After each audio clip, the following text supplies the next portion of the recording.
Mission चढ़ती कला।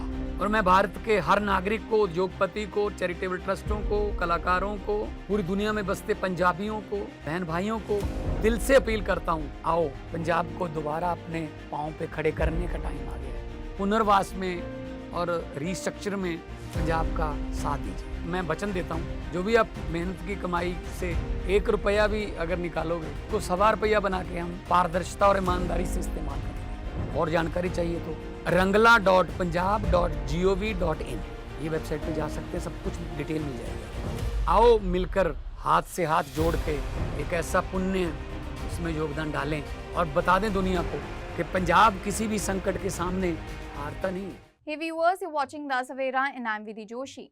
Bollywood actress Jacqueline Fernandez has faced a legal setback as the Supreme Court of India refused to entertain her plea seeking quashing of a rupees 200 crore money laundering case filed by the Enforcement Directorate in connection with alleged dealings with conman Sukesh Chandrasekhar.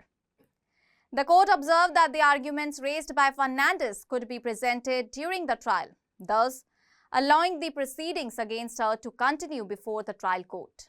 The ED has alleged that Fernandez received gifts worth around rupees 7 crore from Chandrasekhar, including luxury items such as designer handbags, jewelry and cars.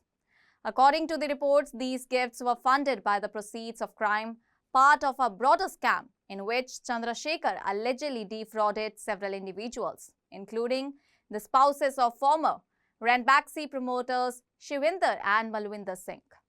Chandrasekhar, along with his wife Leena, is accused of orchestrating this elaborated fraud while being lodged in Delhi's Tihar jail, where he allegedly had access to mobile phones and digital technology.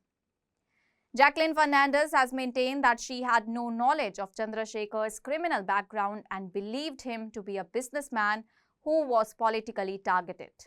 She argued that she was a victim of manipulation and misrepresentation, and that the ED's own evidence indicated her lack of criminal intent.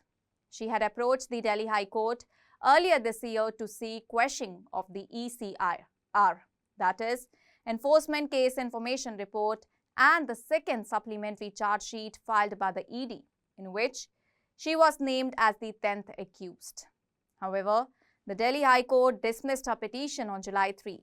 Justice Anish Dayal, who presided over the matter, stated that the issues raised by Fernandez, particularly regarding her knowledge or intent, was subjective in nature and could only be evaluated after a full trial. The court emphasized that questions of knowledge under the Prevention of Money Laundering Act can include a range of interpretations, including deliberate ignorance or turning a blind eye. It further held that constitutional protections against self-incrimination do not warrant quashing of proceedings at the pre-trial stage.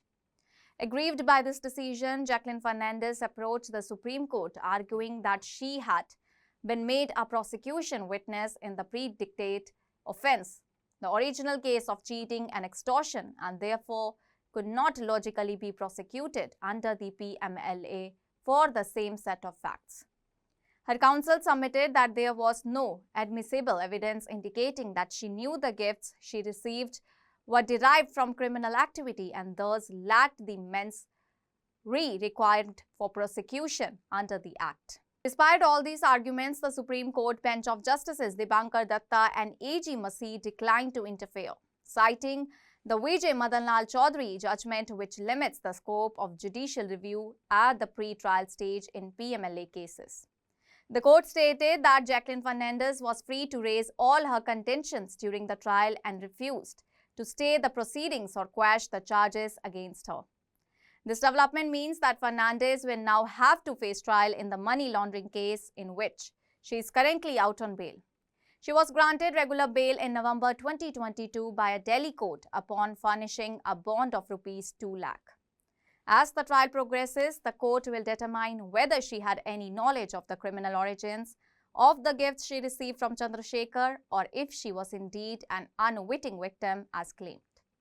The case remains one of the most high-profile money laundering cases in recent years, involving not just massive financial fraud but also alleged misuse of prison privileges and exploitation of high-profile individuals from the entertainment industry. That's all for now. Stay tuned to the Savera for more updates. Do like, comment and subscribe to the channel.